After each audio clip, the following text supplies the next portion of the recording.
Hello, I'm Rashmi Kothakar. Today I'm going to discussing about the linked list. So let's see what is the linked list in Java programming.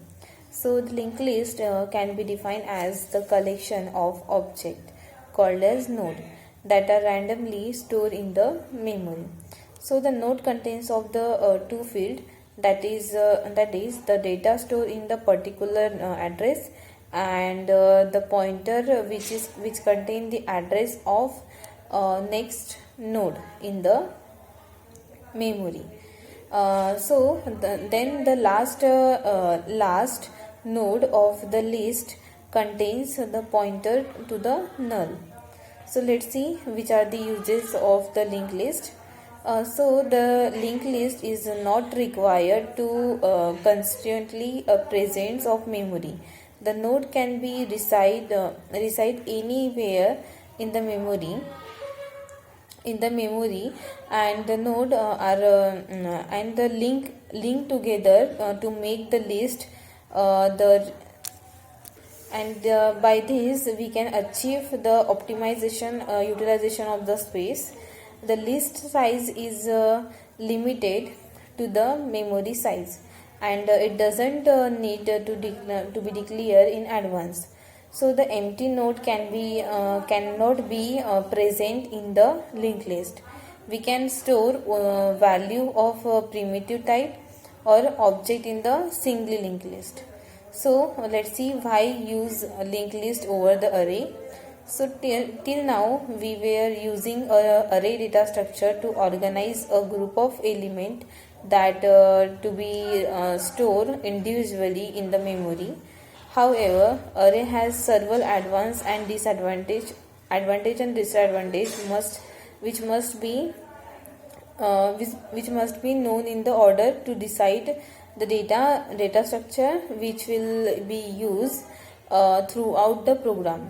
So let's see the arrays contains following limitations. So the size of the array must be in advance before using in the program, and increasing a size of the array is a time taking process. It is almost impossible to expand the size of array at a runtime.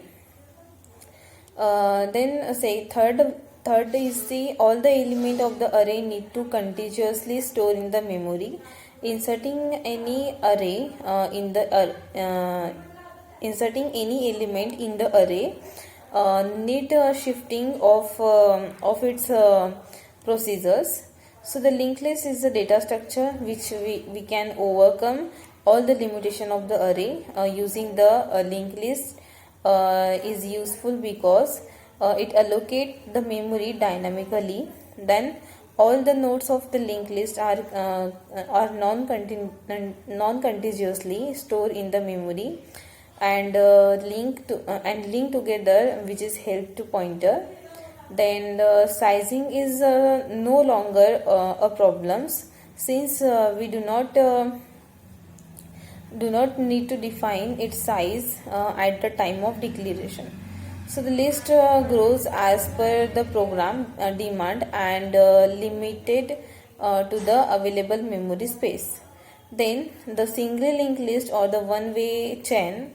So the in single linked list can be defined as a collection of order set of element. So the number of element may vary according to the need of the program.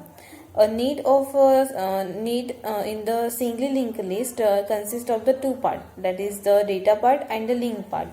And data part of the node store in the actual information that is to be presented by the node, while the link part of the node store the address of its immediate successor.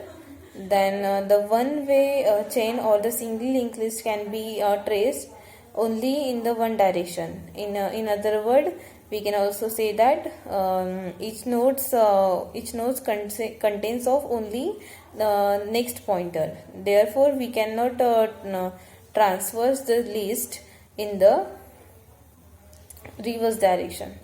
So this is about the linked list in Java programming.